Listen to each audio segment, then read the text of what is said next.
really good if I could breastfeed for that long. And my mother's group, I remember it was probably like half or something, and a lot of them had dropped off by maybe 6 months or so.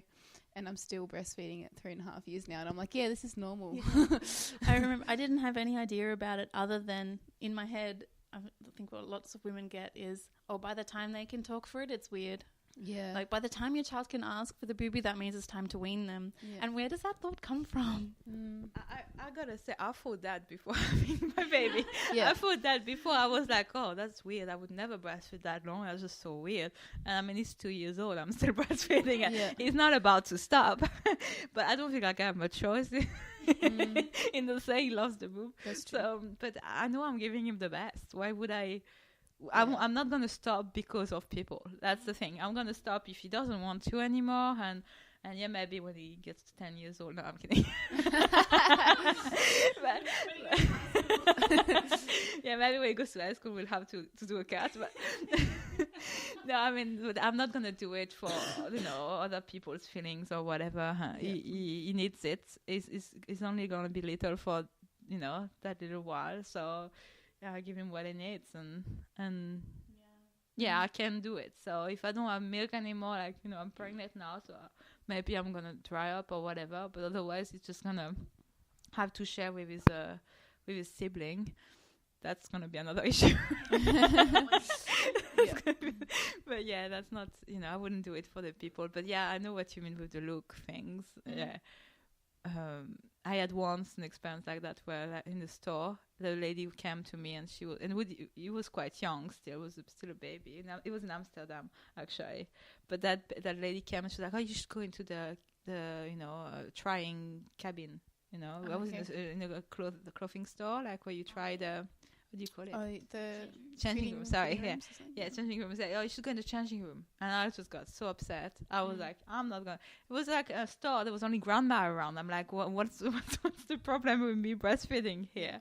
And yeah, that was the only bad experience I had. Otherwise, people were pretty accepting over there. But I mean, you have to think about the whole Amsterdam and Netherlands things. It's a very free country. You can go and smoke your joint in a coffee shop just there, and you can go and see a prostitute. I mean, even if you don't want to see the prostitute, you go to the red light district, which is super like touristy, even like you see a family, coming and like having a look around, and you have like prostitute in the windows. So they can't be that strict on choice. It's a free choice country, really. Like you do what you want as long as you don't annoy your neighbor, And I do like that. I really like that attitude, really. It's so interesting that we're told here that we're in a free country. No. Yeah. And then if you have that image of over there, we're like, well, in comparison, maybe not so much. Yeah, no, it's not. This over there, this is a free country. Yeah. You don't need to own a car. You can just go everywhere with your bicycle, because there is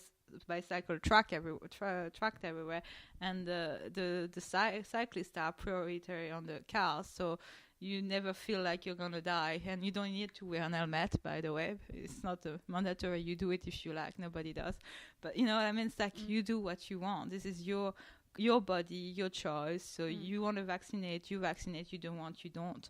They have a very high rate of vaccination by doing that. I think that forcing mandatory vaccination actually drops the rate, because people start questioning why. Yeah, why do you need to do that? Why do you need to force people into doing that? I'm wondering if that same thing is happening with Homebirth now as well, because I feel like there's been so much protest against all the strict rules and things that are coming in, like with the insurance and having 2 midwives at birth, and maybe it's just because I've become more aware of it. I don't know. That's possible. Yeah. It was not always the 2 midwife. No. It's a new thing. No, it's recent. Yeah. Okay. Yeah. I was surprised with that. I was like, oh, that's interesting. But I know that our midwife, like, also you have to go and see a GP here to get a referral to go to see a midwife. Come on. Give people a break, like, I mean, they are a medical professional, the midwives. They know, like, if you can't, why do you need to police them so much? It's just speaking about GPs. That's another part of the whole home birth culture, is that women here always go to a GP, or almost always go to a GP as their first point of call once they find out that they're pregnant, or that they suspect that they're pregnant. Yeah. so the GP is your source of information, and they will refer you. They'll ask you, do you have private health insurance? And if you say yes, okay, this is the 1 or 2 private hospitals that I think that you should go to.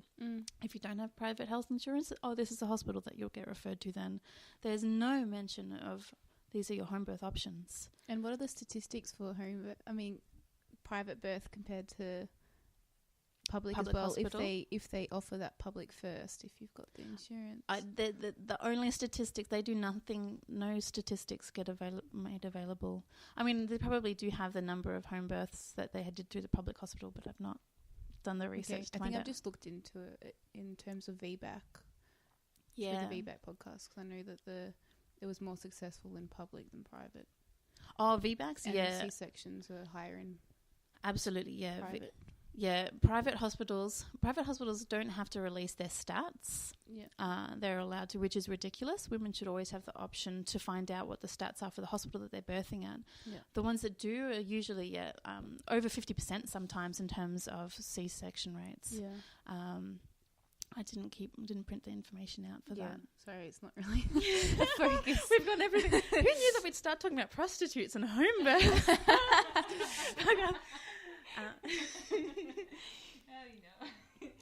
But so we should really be introducing home birth as an option to women, so that to be educated on their choices, because women just don't even realize that it is an option. And That's so true. we should be encouraging women to understand the stats of the hospital that they're choosing, instead of just thinking that they have the one option that their GP gave them. So in terms of reasons why not home birth, because we talked a lot about why home birth is so amazing, basically. Well, not amazing, but how it's a viable option, and how it can have, good outcomes. Because a lot of the views over here is that it's, something to be feared. And so why, what sort of situation would a woman be in where she might choose not to have a home birth? Bridget, you probably, I don't know if you want to talk about this, Julie, but Bridget's I written know a bit. one, at least, because Sure. I had a friend in Netherlands that was planning also a home birth, and she had a bridge baby. Oh, yeah. So bridge baby, she had the same midwife than I did. So, but she had to do hospital birth because it's higher risk, and but she still had a vaginal bridge delivery, which is here I think they would push the C-section here. For sure. Yeah, we have a 10% a vaginal birth rate for breech births in Australia, 10%. And it's you can't home birth in Australia if you have breech. In other countries you can, but here you can't. And very few of our obstetricians and midwives are trained, skilled enough to be able to assist. You're almost automatically given a C-section for that. 90% of the time. It's crazy. Yeah, she could have had home birth, but not with the midwife was not feeling comfortable, so she preferred to do it at the hospital. And my friend also, and I can understand that as well. And she did also she did have an episiotomy, which was not what she wanted. So that was the negative thing. But I think the doctor that took care of her at the hospital was scared because for a completely different reason, but had lost a baby the day before.